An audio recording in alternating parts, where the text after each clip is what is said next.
Hello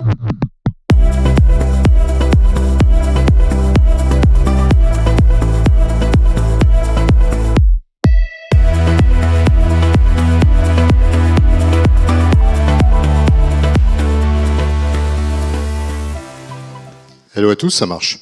Bon, je sais pas qui a choisi ce titre, mais ça fait peur quand même. Hein. Déconstruire le mythe pour créer des convictions. Bon, j'espère que vous allez bien. Alors, le mythe, c'est quoi? Donc, j'ai une demi-heure à passer avec vous. Et je vais essayer d'être un peu clivant par rapport à ce qu'on dit généralement sur les startups. Si vous ne me connaissez pas, je fais vite parce que ça fait chier tout le monde, mais j'ai monté pas mal de boîtes, je suis entrepreneur, j'ai une qui est rentrée en bourse, 2 que j'ai vendues. Je suis aussi investisseur, j'avais un fonds d'investissement aux États-Unis et ma troisième caractéristique, j'ai vécu 17 ans aux États-Unis, donc j'ai une vision très américaine de la chose et pas très franco-française. Mais c'est pas grave. Alors, le mythe. Le mythe de l'entrepreneur, c'est de dire « je sais ». Et comme je sais ce qu'il faut faire, ben je le fais. Ça, c'est la première chose. Et en plus, de toute façon, ce que je fais, c'est hyper unique. Donc personne ne peut m'aider parce que je suis en train de monter, personne ne l'a jamais fait. Donc je peux rien tirer de rien. Le deuxième mythe, c'est de dire, ben, je fais quoi? Ben, je vais expérimenter. Et c'est pas idiot parce que de l'expérimentation, on crée du savoir. Et qu'est-ce qu'on fait quand on expérimente? Ben, on crée un produit. En plus, c'est cool, hein, de créer un produit. Et j'irais jusqu'à dire que la plupart des patrons de start-up sont des glorified product managers, en ce qui me concerne. Et la question qu'on se pose après, une fois qu'on a fait le produit, on se dit, mais comment je fais? Oh ben ça, c'est assez facile. Hein. Tout est assez documenté, il suffit d'aller sur YouTube, vous avez à peu près tout, vous êtes tous hyper smart, et donc ça se fait bien. Ça, c'est un mythe, parce qu'en fait, peu d'entrepreneurs savent, parce que le savoir qui a été accumulé pour comprendre ce qu'il faut faire, c'est quand même assez gigantesque. L'expérimentation, c'est intéressant, même nécessaire, même vital, dans la mesure où elle est comprise et on sait qu'est-ce qu'on expérimente et qu'est-ce qu'on cherche. Et la partie documentée, la séquence, c'est super, mais une start-up, c'est pas séquentiel. C'est une espèce de Big Bang, on allume des trucs, ça pète un peu partout. Et il faut savoir faire le A, puis le D, puis revenir au B, puis au C. Il n'y a rien de séquentiel dans une start-up. Tous les gens qui vous disent on fait A, quand on a fait A, on fait B, et puis on fait C, c'est comme s'il y avait une recette du succès. Ça n'existe pas, la recette du succès. Donc il n'y a rien de séquentiel. Ce qu'en font les entrepreneurs est hyper compliqué. Et comme c'est hyper compliqué, généralement on se dit on ne va pas regarder tout ça, et on va foncer. Donc qu'est-ce qu'ils font, puisqu'ils savent? Ben, ils font un produit. Et donc le raisonnement, c'est de dire j'ai une idée de malade, je vais faire un produit et les clients ils vont être sur le cul. Je vais montrer ça à des VC, on dit waouh, je te donne des sous, c'est trop beau. Et donc qu'est-ce qu'ils font? Ils développent. Et juste avant de livrer le produit, ils se disent mais non, attends, il manque 2-3 trucs là, ça va pas le faire. Et puis on rajoute des trucs, on perd un peu de temps, mais ça vaut le coup. Et puis on livre le produit. On sort le produit et là on se dit là ça va être top là, tu vois, les clients vont être à fond. Et en fait non, les clients ils sont pas à fond, ils en ont un peu rien à foutre. Et alors là, on réfléchit parce qu'on est tous hyper smart et on se dit, mais attends, j'ai compris, il manque telle fonctionnalité. Si on fait ce truc dans le produit, ça va tout changer, qu'on est con. Et on sort la version 1.1, hyper enthousiaste. Et là, ça va, eh ben non, ça marche toujours pas. Il n'y a pas de rétention, ça se passe pas aussi bien qu'on l'imaginait. Alors on réfléchit parce qu'on n'est pas idiot. Et on a trouvé, évidemment, il manque ça dans le produit. Et on sort la 1.2, la 1.3, et ça marche toujours pas, c'est quand même assez décevant, on a été sûr de notre truc. Et donc là, comme on est hyper intelligent, on réfléchit vraiment. Et là, on se dit, non, mais attends, évidemment, il y a un truc énorme qu'on n'a pas vu, qu'il faut faire dans le produit. Et là, on sort la version 2.0. Mais là, ça va tout déchirer. Eh ben non, ça déchire rien du tout. Et on a toujours des problèmes d'adoption, des problèmes de rétention, etc. Et donc, en fait, tout le modèle qui est product-driven, qui consiste à penser que c'est par le produit qu'on va avoir des clients, est un modèle qui ne marche pas. Moi, je suis un anti-lean startup. Je trouve que ça manque d'ambition, c'est étriqué intellectuellement et ça ne marche pas. Donc le produit est un élément essentiel d'une entreprise, mais ce n'est qu'une conséquence d'autre chose. Et si vous prenez le produit comme l'élément essentiel, le problème que vous allez avoir, c'est qu'en fait, vous partez d'une idée pour faire un produit. Faire un produit nécessite de l'argent, des ressources et du temps. Vous n'avez pas d'argent, pas de ressources, pas de temps. Donc déjà, ça se réfléchit. Et quand on fait un produit, on se dit après qu'on a fait le produit, on le met sur le marché, c'est ce que vous disent Lean Startup et tous ces trucs, et on regarde ce que disent les clients. Il y a deux petits problèmes. D'abord, on ne sait pas parler aux clients, on ne sait pas poser des questions, on ne sait pas comprendre les feedbacks clients. Personnellement, moi, je trouve que les feedbacks clients ne servent à rien, parce que c'est tout biaisé, parce que dedans, il y a de l'empathie, ou alors il y a « j'ai pas envie de te parler, je vais te répondre ce que tu as envie de me dire ». Et il y a beaucoup d'entrepreneurs qui écoutent les clients et qui font ce que disent les clients, et qui se disent « là, je vais le vendre », et qui ne le vendent pas. Ça m'est arrivé, ça vous est arrivé à tous. Donc, le feedback client est utile, mais il est très, très, très difficile à obtenir de manière utile. Donc il y a ce premier problème. Et le deuxième problème, c'est qu'on pose des questions après avoir fait le produit. Et qu'est-ce qui se passe? On fait des pivots. C'est génial, on fait des pivots, ça c'est devenu un truc normal. On fait des pivots, on en fait un, on en fait deux, on en fait trois. Et puis au bout d'un an, on a développé un produit qui n'a rien à voir avec celui qu'on avait de manière originelle. Alors, c'est pas grave hein, si le produit que vous avez développé est bon, mais ça vous a coûté beaucoup, beaucoup de temps et beaucoup d'argent que vous n'avez pas. Donc, le mythe, c'est de croire que tout est product-driven. Ce n'est pas le cas, le produit n'est qu'une conséquence. Et je vais essayer de vous dire comment moi je réfléchis à ce truc, parce que j'ai fait toutes ces conneries personnellement, et je me suis posé la question, est-ce que je peux faire différemment? Alors je vais vous prendre une analogie, vous allez tous comprendre. Je pense qu'il faut se mettre un cerveau dans la tête. Alors en quoi il sert notre cerveau? Notre cerveau, si on regarde, il sert à surveiller notre corps. Qu'est-ce qu'il surveille? Notre température, le battement cardiaque, le volume respiratoire. Et qu'est-ce qu'il cherche en regardant ce qui se passe dans le corps? Je ne suis pas médecin. Hein. S'il y a un médecin qui veut lever la main et qui me dit « je dis des conneries », j'ai pas de problème. Qu'est-ce qu'il dit? Il y a des signaux faibles. Par exemple, vous êtes fatigué, vous êtes stressé. Et s'il y a des signaux faibles, il va essayer d'analyser ce qui se passe. Et puis, il y a des signaux forts. Vous avez une maladie. Vous avez un accident. Moi, j'ai eu un grave accident de vélo il y a un an. J'ai encore la lèvre qui ne marche pas très bien. Là, le cerveau, le système sympathique se met en œuvre et essaye de réparer ce qui ne va pas. Et ça, il le fait de manière coordonnée. C'est-à-dire que si vous voulez courir, par exemple, il va d'abord lancer le cœur pour envoyer du sang dans les poumons, pour envoyer du sang dans les muscles. Tout ça, c'est coordonné. Et le truc génial, c'est que c'est complètement inconscient. Et c'est pour ça qu'on est en vie. Une start-up, il faudrait inventer un cerveau. Alors le cerveau, ça serait quoi? Ça serait de se dire d'abord, on va surveiller ce qui se passe. Parce que je suis convaincu que le bon entrepreneur, c'est celui qui sait s'adapter. Votre truc, c'est pas d'avoir raison. Personne n'a raison, on s'en fout. La question, c'est de tenter des trucs, de s'adapter, de comprendre et de le faire vite. Et donc l'adaptation ne peut venir que de la surveillance. Il faut commencer par un diagnostic. C'est tout le problème du monde aujourd'hui, c'est que les diagnostics sont biaisés et sont faux et que donc les solutions sont mauvaises. Regardez nos magnifiques politiciens français. Donc le diagnostic pour moi c'est la base. Et la question qu'on doit se poser quand on est entrepreneur, c'est qu'est-ce qu'on doit regarder? Je vous donnerai quelques clés tout à l'heure. Et quand on a un diagnostic, on regarde quoi? On regarde les signaux faibles et les signaux forts. Les signaux faibles, c'est des anomalies. Là, on priorise. Les signaux forts, c'est des trucs qui se passent et qui sont dangereux. Un client qui ne vous paye pas. Votre CTO qui démissionne. Votre produit qui est tellement buggé que personne ne peut l'utiliser. Et donc là, il faut agir. Et il faut agir de manière cohérente. C'est-à-dire que tout est lié dans votre boîte. Si votre produit n'a pas de valeur, vous pouvez faire tout le marketing du monde que vous voulez, vous ne vendrez que dalle. Et donc, l'idée, c'est de dire, il faut comprendre toutes les interactions de tous ces trucs-là, de toute la complexité de ce que vous montez, pour pouvoir diagnostiquer comme il le faut. Donc, je vais vous montrer à quoi ressemblerait un cerveau de start-up. Il y a du produit, ne vous inquiétez pas, évidemment, mais il n'y a pas que ça. Alors, pour moi, il y a 7 trucs essentiels que vous devriez diagnostiquer, analyser, regarder toutes les semaines. Ça peut être rapide, mais toutes les semaines. Pourquoi ? Parce que la difficulté de ce que vous faites, c'est que vous vivez dans un monde extrêmement dynamique et que donc tout change. L'AI aujourd'hui est un révélateur incroyable de à quel point la dynamique peut aller vite, à quel point vous avez raison aujourd'hui et tort demain. Et donc il faut être extrêmement aware, il faut avoir ce cerveau en marche. Alors la première chose sur les 7, c'est les fondations. Les fondations de votre boîte, c'est quoi? C'est d'abord les co-founders. Les co-founders, c'est hyper important, il faut bien les choisir, c'est l'ADN de l'entreprise, donc c'est extrêmement important. Ils ont 3 responsabilités. Un, c'est de donner une vision. Ça va vous dire, tiens, c'est un truc américain un peu à la con, mais en fait, la vision, c'est vachement important.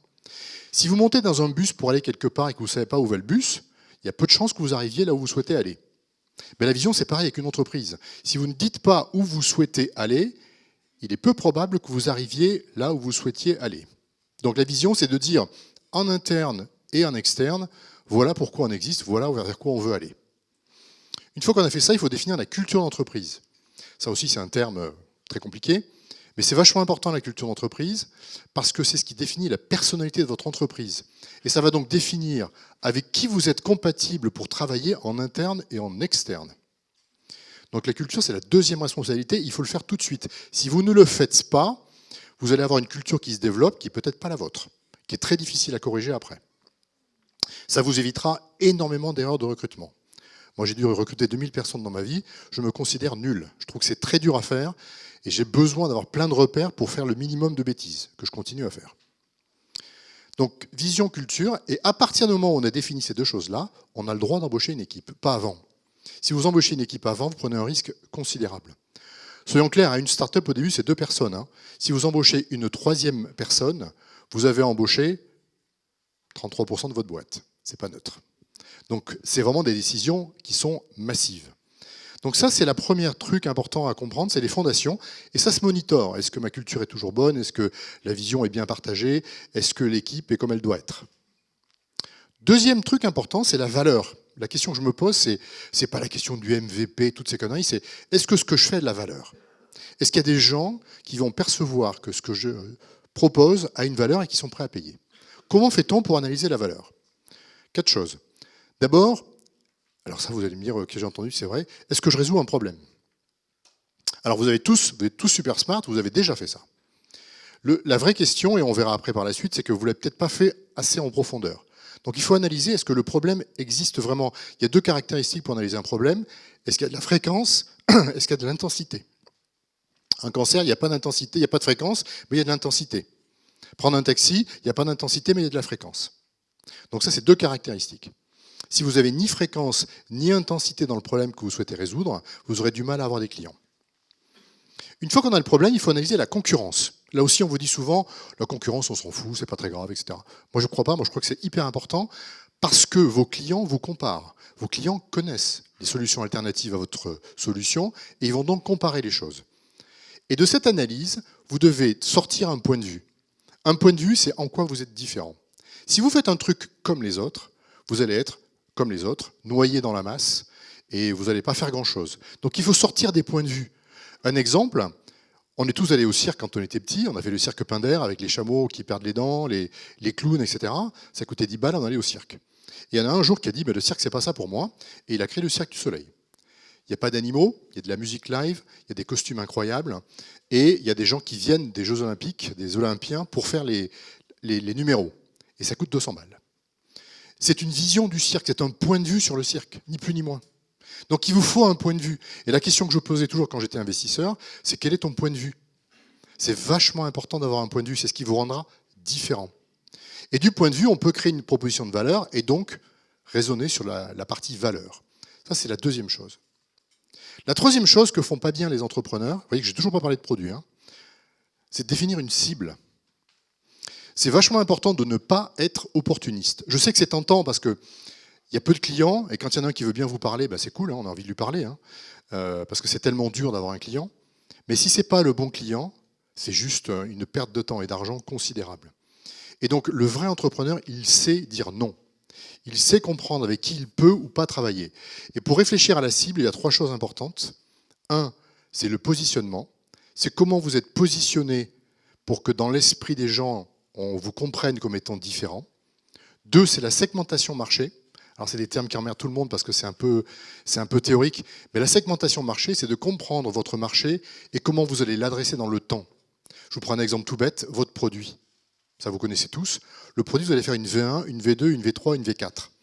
Eh bien typiquement, la V1 va adresser une typologie de clients et la V2 devrait adresser un spectre client plus large.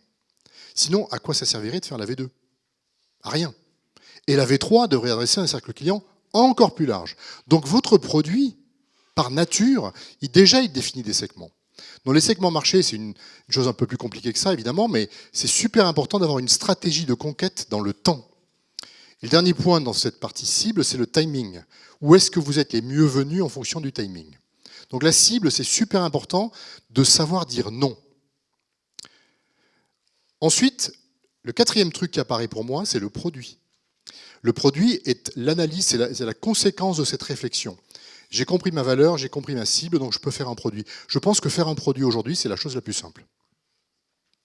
Honnêtement, c'était dur il y a peut-être 20 ans, aujourd'hui ça ne l'est pas. Donc le produit, il y a presque plus de barrières à l'entrée pour la plupart des boîtes, sauf évidemment si vous faites de la deep tech, de la biotech, des trucs compliqués. Mais généralement, les barrières à l'entrée sont assez faibles, on le voit aujourd'hui. Il y a une éphémérité des boîtes parce qu'elles sont remplacées par des technologies meilleures assez rapidement.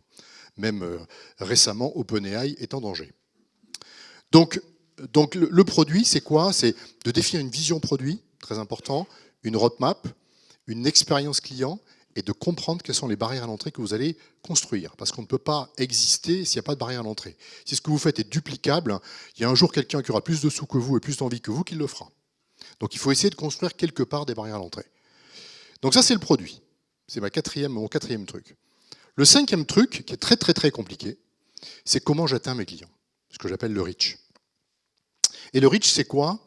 C'est de dire, il faut que je fasse un go-to-market, c'est-à-dire qu'il faut que, pour chacun de ces segments qu'on a définis, on se fasse connaître des clients. Je ne parle pas de marketing, ça c'est pas ça que je veux dire. Le go-to-market, c'est quelle est la stratégie de conquête que vous allez mettre en œuvre et comment vous allez le faire. C'est vraiment de l'exécution, c'est une discipline qu'il faut avoir parce que vous allez faire plusieurs go-to-market, peut-être par an, puisqu'il y aura plusieurs segments. Et ensuite, il y a la question de la distribution. Et la distribution, c'est très compliqué. C'est de dire qu'est-ce que je dis à mes clients potentiels, comment je le dis, dans quel channel je l'envoie et sur quelle plateforme je leur demande d'exécuter mon call to action. Ça, c'est super compliqué. C'est Peter Thiel qui disait « Distribution is king », il a raison. C'est de dire que la distribution, c'est probablement la chose la plus importante et la plus difficile aujourd'hui. Et vous le savez tous, on le vit tous, atteindre des clients, c'est très compliqué. Donc ça, c'est le reach. Une fois qu'on a atteint ces gens, vient la 6e roue, allez, 5e roue, 6e roue, qui est l'usage. Et là, on se pose la question de comment je fais pour que les gens adoptent mon produit, continuent à l'utiliser, ce qu'on appelle la rétention, et la monétisation, évidemment. Comment je gagne des thunes avec ce que j'ai fait. Sinon, ça ne sert à rien. Si vous ne monétisez pas, vous serez subventionné par la BPI, vous finirez par mourir. Donc, il faut gagner de l'argent. C'est super important. Ce n'est pas une question théorique, c'est une question vitale. Et donc, cette question de l'usage est une question qu'on doit se poser. Comment est utilisé mon produit? Une fois qu'on a de l'usage, on est capable de collecter de la data. De la data sur son marché, son produit, plein de choses. Et avec cette donnée-là, si on le fait correctement, on est en capacité à créer ce qu'on appelle des playbooks. Alors le playbook, c'est vachement important parce que ce que vous faites est très compliqué. Et donc, il faut savoir, dans une start-up, faire des post-mortem réguliers. Moi, dans mes boîtes, je faisais des post-mortem toutes les semaines. C'était de dire qu'est-ce qu'on a bien fait, qu'est-ce qu'on a raté. Parce que si on ne fait pas l'analyse personnelle de ça, on n'en est pas conscient. C'est juste prendre conscience de ce qui marche et de ce qui ne marche pas. Et quand vous avez pris conscience de ce qui marche et ce qui ne marche pas, on peut écrire des documents. Et des documents qui servent à dire « je sais que ça marche ». Moi, dans ma première boîte, j'avais fait un playbook sur la vente qui faisait 120 pages. Dans lequel il y avait, quand tu parles à un client, voilà ce que tu peux lui dire, voilà ce qui ne marche pas, dans une économie qui n'est pas bonne, voilà comment tu peux le faire, etc. Il y avait 120 pages de choses sur comment on vend le produit. Donc ce n'est pas neutre un playbook, hein. C'est donner le savoir sous forme écrite. Pourquoi c'est important? Parce qu'au tout début d'une entreprise, ce sont les co-founders qui font tout. Et c'est totalement normal. Et moi, je dis toujours, il faut que le CEO soit toujours le vendeur de son produit jusqu'à la série A. Donc si vous avez embauché un vendeur avant la série A, c'est une connerie. Et d'ailleurs, un des signes de la série A aux États-Unis, c'était tiens, c'est le CEO qui commence à ne plus vendre. Pourquoi? Parce que ça prend beaucoup de temps à tout comprendre. Et que seul le CEO, ou le co-founder si vous voulez, sont en capacité à comprendre ce qui se passe et surtout à changer. Parce qu'en voyant quelque chose, un CEO se dit tiens là on n'est pas bon, qu'est-ce qu'il va faire? Il va changer, il a le droit, il est CEO, il va faire les changements qui s'imposent dans l'entreprise. Et donc il va construire une connaissance qui va créer un document qui pourrait être ensuite donné à un patron des ventes pour être exécuté. Un patron des ventes, son rôle à lui, c'est d'exécuter ce qui marche avec une équipe. Basta. Et donc si vous demandez à quelqu'un des ventes de ne pas exécuter, mais de trouver la solution pour vous, ça ne marchera jamais. Ça ne peut venir que de vous. Donc les playbooks, il n'y a pas que la vente. Hein. Il y a des playbooks en marketing, des playbooks en produits, il y a des playbooks en ce que vous voulez. Et donc chaque fois que vous avez des connaissances, au travers de l'analytics et de la data que vous allez consolider en exécutant votre projet, il faut créer des trucs qui soient des espèces de fondamentaux dans l'entreprise qu'on peut partager. Et parce que vous avez ces playbooks, et uniquement parce que vous avez ces playbooks, vous allez pouvoir lever de l'argent. Puisqu'en fait, un investisseur vous donne de l'argent que pour accélérer ce qui marche. Donc lui, ce qu'il va vouloir voir, c'est qu'est-ce que c'est qui marche dans ta boîte. Et à partir du moment où ça marche, et tu me dis si je mets 1 euro là-dessus, ça va devenir 3 euros, ok, je te donne 1 euro, mais prouve-le. Et donc, cette construction de connaissances par la data de votre entreprise vous permettra, si vous le souhaitez, ce n'est pas du tout obligatoire, heureusement, de lever de l'argent si vous en avez besoin. Tout le monde n'en a pas besoin, je pense que peut-être 1% des boîtes en ont besoin, le reste non. Autre sujet. Donc ça, c'est le playbook. Et une fois qu'on a ça, on peut faire le financement, comme je l'ai dit, et faire du scale, qui est ma dernière roue. Donc en fait, qu'est-ce qu'on doit diagnostiquer quand on est entrepreneur? On doit diagnostiquer cette chose. Est-ce que mes fondations sont toujours bonnes? Est-ce que la valeur est toujours bonne parce que la concurrence évolue, il y a plein de choses qui se passent? Est-ce que ma cible reste d'actualité? Est-ce que mon produit est toujours adapté à ce que je veux faire par rapport à ma vision? Est-ce que le reach que j'ai mis en œuvre continue à fonctionner? Et si ce n'est pas le cas, qu'est-ce que je fais? Est-ce que l'usage du produit est toujours bon? Est-ce que de cet usage, je peux créer des cahiers de connaissances qu'on va appeler des playbooks? Et de ces playbooks, est-ce que je peux faire du scale? C'est ça une boîte. Alors comme je vous l'ai dit, le produit n'est qu'un élément tout petit, mais c'est très compliqué ce que je viens de vous dire. Je vous ai pris plein de choses. Chacune de ces choses est immensément compliquée. Et que font la plupart des entrepreneurs, et je me mets dans le lot parce que j'ai fait ça moi aussi, c'est de se dire, j'ai compris tout ce que tu m'as dit, Pierre, c'est cool, j'ai compris le machin du problème, du machin, ok, tout le monde me l'a dit. Je l'ai fait. Maintenant, je fais le produit. Et donc, on passe, sans déconner, 90% du temps à réfléchir au produit et moins de 10% du temps à réfléchir à tout ce que je viens de vous dire à l'instant aujourd'hui, ce matin. Et ça, c'est une connerie fondamentale parce que le truc le plus dynamique, c'est pas votre produit, c'est le reste. Et que donc, si vous avez une approche exclusivement centrée sur le produit, vous passez du temps là où il ne faut pas. Parce que le produit ne va pas vous dire ce qu'il faut faire. Par contre, le reste, oui. Donc, moi, le conseil que je vous donne, c'est de passer du temps sur ce que je viens de vous dire. Et je pense que vous n'êtes peut-être pas lucide là-dessus. Moi, je fais un truc avec 34 éléments où je prends des startups et j'essaie de les faire raisonner différemment. Et je leur pose ces questions. C'est tous des gens super smart, il y a plein de boîtes géniales, j'en ai fait 200. Et je leur dis, mais quel est le problème que tu résous? Ils ont tous une réponse. Parce qu'ils sont tous des gens smart. Les entrepreneurs, vous êtes tous des gens smart. Jamais j'ai eu une bonne réponse sur 200 boîtes. Jamais. C'est-à-dire que je leur ai dit, ok, je comprends ce que tu dis, mais je ne suis pas d'accord avec la réponse, et voilà pourquoi, et je vais t'expliquer ce que j'aimerais que tu me dises, ou que tu cherches. Et en fait, en creusant, c'est là où on trouve des choses, c'est là où on trouve la substantifique moelle, et c'est là où on est bon. C'est comme la musique, il y a des musiciens parmi vous, moi je suis musicien, quand on apprend la musique, on peut soit dire, je vais faire plein de trucs, je vais picorer plein de trucs, je vais apprendre plein de trucs, et je serai mauvais sur tout. Ou alors ce que vous disent les grands musiciens, c'est de dire, on prend un truc, même très simple, et on le bosse pendant 6 mois, et on fait que ça. Et en bossant un truc très simple pendant 6 mois, on s'aperçoit des ramifications de ce truc-là, de la complexité que ça représente, et on se crée un vocabulaire, on se crée des choses qu'on n'aurait jamais pu découvrir si on n'avait pas été deep. Et donc un entrepreneur, il n'a pas la responsabilité de picorer, il a la responsabilité d'être deep dans ce qu'il veut apprendre. Et donc quand je vous dis quel est le problème que vous résolvez, vous allez avoir une réponse. Mais challengez votre réponse. Allez vraiment dans le fond.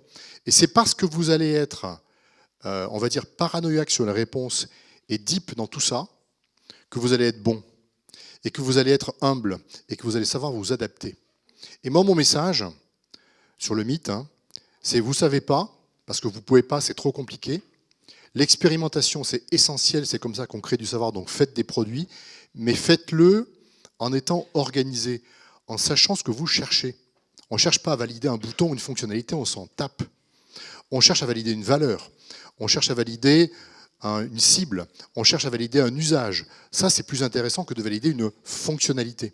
Donc cherchez dans l'expérimentation ce qui ne va pas chez vous et ce qui vous permettra de bien diagnostiquer votre boîte. Je pense qu'il faut être un docteur. Un docteur, c'est quelqu'un qui analyse le corps de manière cohérente et qui dit il y a ça qui ne va pas, on va faire ça. Si vous n'êtes pas des docteurs de votre entreprise, eh bien vous allez faire ce que 42% des boîtes font, c'était une stat américaine. En fait, ils font des produits dont personne n'a rien à foutre. C'est choquant, mais c'est la réalité. C'est-à-dire qu'ils font des trucs parce qu'ils sont amoureux de ce qu'ils font, ils trouvent ça génial, et le marché s'en fout. Et en fait, moi je ne crois pas que le client ait raison. Je ne crois pas, moi j'ai jamais été au service de mes clients. Ça aussi c'est un mythe que j'aime pas non plus. Je pense qu'on est au service de son entreprise.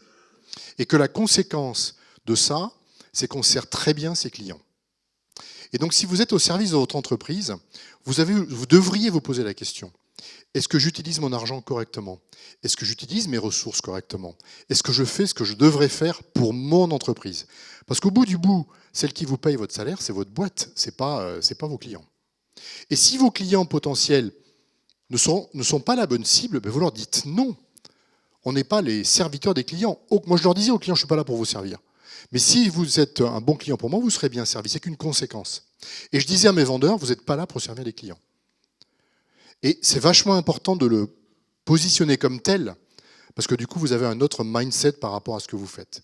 Donc moi, mon message sur le mythe, c'est oui, faites des produits, oui, expérimentez, mais soyez systématique dans ce que vous souhaitez expérimenter et construisez un système de diagnostic continu qui vous permet à tout moment de regarder ce qui se passe dans votre boîte. Alors là, je vous l'ai fait très vite, mon machin, parce que j'ai qu'une demi-heure.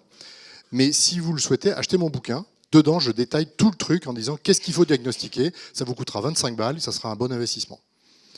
Est-ce qu'il y a des questions? Il me reste 3 minutes. N'hésitez pas, hein, c'est aussi... Il y a combien de Nantais? Levez la main. Ah si, il y a quand même pas mal de Nantais, ok. On m'avait dit qu'il y avait aussi des Parisiens, les Rennais un peu moins, c'est ça? C'est la guerre? C'est la paix. Cool, bah, s'il n'y a pas de questions, je vous remercie de votre attention. Si, vas-y, pas une question. Je pense qu'on m'entend. Oui, on m'entend. Ouais. C'est pour tout le monde. Ok, ça marche. Tu dis effectivement la complexité d'auditer tout ça dans une boîte, tout en même temps pour un entrepreneur, et à la fois d'être deep et de le faire profondément et de choisir un sujet. Donc, comment dans le quotidien, notamment, moi j'ai une boîte qui est déjà lancée, qui vit, et du coup, comment à un moment donné on surveille ces métriques-là, mais surtout on choisit d'être deep sur un sujet et donc de dire non aux autres. Mais il faut comprendre les interactions. Pour courir vite, il faut d'abord que mon cœur s'accélère. Si mon cœur ne s'accélère pas, je n'aurai pas assez de sang pour envoyer aux muscles et pour pouvoir courir. Donc je ne vais pas m'occuper des muscles, je vais m'occuper du cœur. C'est un exemple. Hein. Donc pour moi, c'est la même chose. Quand tu as un truc qui ne marche pas chez toi, il faut te poser la question, quelles sont les causalités de ce problème? Et travailler dessus. Et tu priorises les problèmes. Tu ne peux pas tout faire. C'est un truc important. Dans une start-up, il ne faut jamais réparer ce qui ne marche pas. Il faut pousser ce qui marche. Votre truc, il n'a pas vocation à marcher parfaitement. Une start-up, c'est bancal, il y a plein de trucs qui merdouillent partout. C'est pas très grave. Si ça ne marche pas, passe à autre chose et pousse ce qui marche. Et là, tu seras beaucoup plus efficace. Mais après, priorise dans les choses qui ne sont pas bien et qui te bloquent. Essaie de prioriser et là, d'aller deep. Et il faut comprendre le côté holistique de tout ça, évidemment. Si ta valeur n'est pas bonne, quel que soit ton message marketing, tu n'y arriveras pas. Si ta cible n'est pas la bonne, quelle que soit la qualité de ton vendeur, tu n'y arriveras pas, etc., etc., etc. Donc tout ça, c'est hyper compliqué. C'est pour ça qu'être entrepreneur, c'est hyper compliqué.